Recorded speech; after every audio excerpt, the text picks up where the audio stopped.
Today, my buddy Ken and I are going to hit a couple of trails in Idaho, and his Beagle puppy Samantha is coming along for the ride.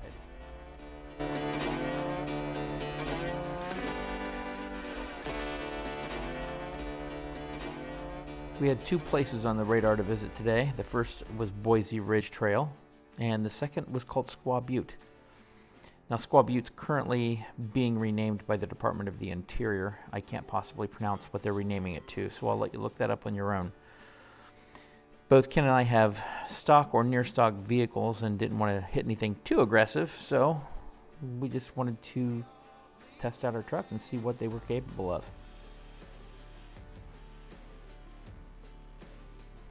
If anyone would like to check out the trails in the area here, you can check out the Ridge to Rivers trail system. That's what you would Google. I'll place a link in the video description to the Bureau of Land Management website that details these trails and a couple more.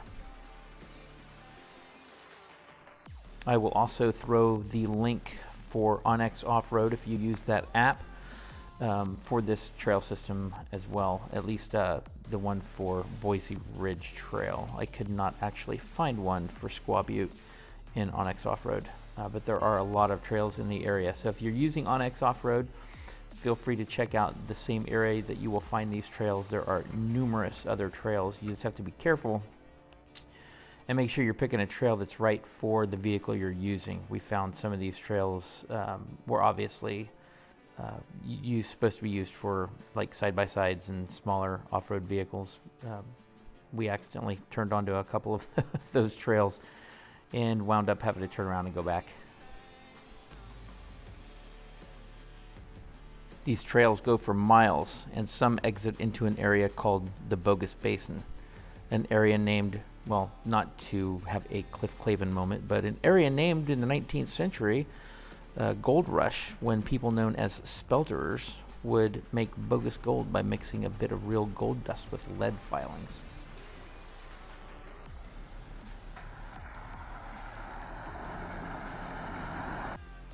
We found ourselves actually having to pull over a few times to let dirt bikes and other recreational riders go by.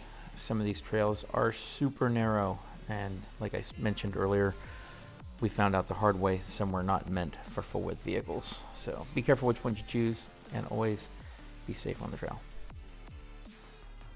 Despite every attempt the weather made to ground my drone, I was able to get it up a couple of times. This clip looks back towards the Boise area close to Bogus Basin, and this clip shows the area looking back towards Boise.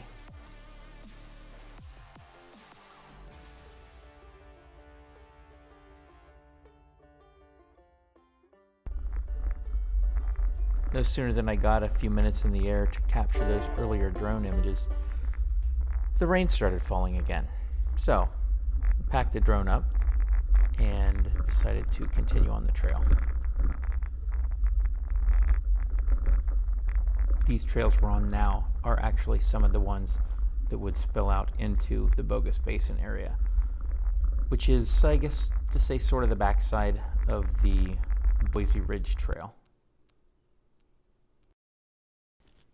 The trails don't actually look as daunting as they felt when we were behind the wheel. Some of the trails were so thin and the drop-offs were sharp. So this trail, for instance, you don't even want your right tires to get off the trail at all, because if they do, it is a long drop down and probably a very complicated recovery.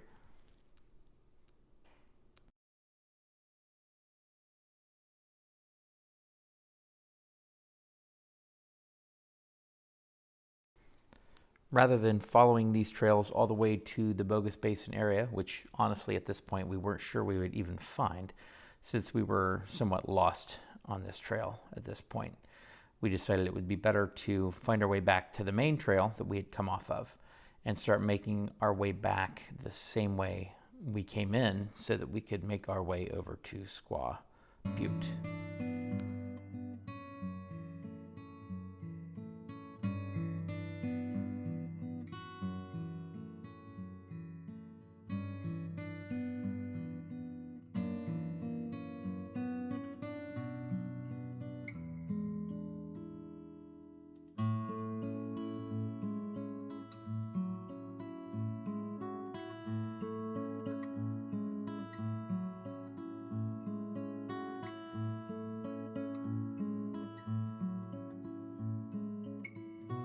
We eventually found our way to the main trail and then the road back out, the same road we had come into the Boise Ridge trail system on. So we started making our way over to Squaw Butte. And I mentioned a lot of different kinds of vehicles use this trail. Well, not just vehicles. Well, I guess this could also be a vehicle if you had a saddle.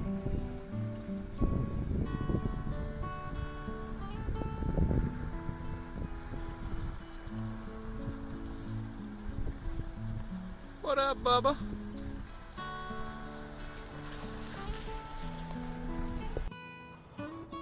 Like much of the public lands out west, BLM, or the Bureau of Land Management, manages Squaw Butte, or at least a portion of it. I think they may manage all of it. You'll find some places where there are gates that you have to open in order to access those particular lands.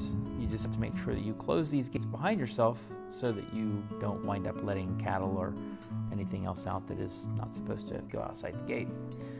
At this point, we were 5,824 feet up, and as you can tell, the terrain is a little different than it was over at Boise Ridge, even though they're not all that far apart.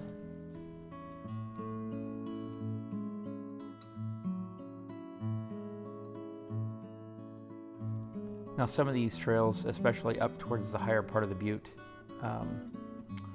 were pretty narrow, just like Boise Ridge. And since some of them were off camber and contained rock obstacles, it made navigating them a little bit tricky from time to time, sometimes going around curves with rocks sticking out that you need to make sure you turn just the right time so that you can stay on the trail and don't wind up getting a couple of your tires off, which means you are taking a very swift, quick, and probably rolly ride down to the bottom, or staying on the trail and having a fun day.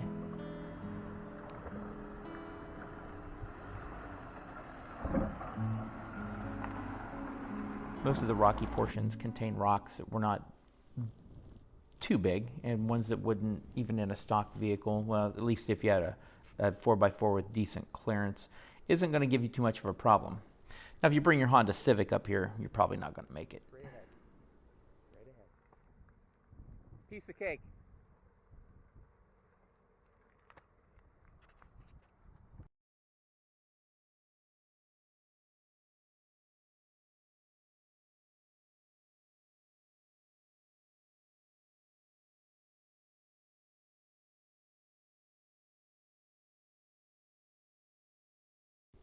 By the end of the day, we had gone over just enough bumps and obstacles and trails to make Samantha feel like she had to get in the floorboard to keep from getting sick. Otherwise, she would have probably thrown up all over the place.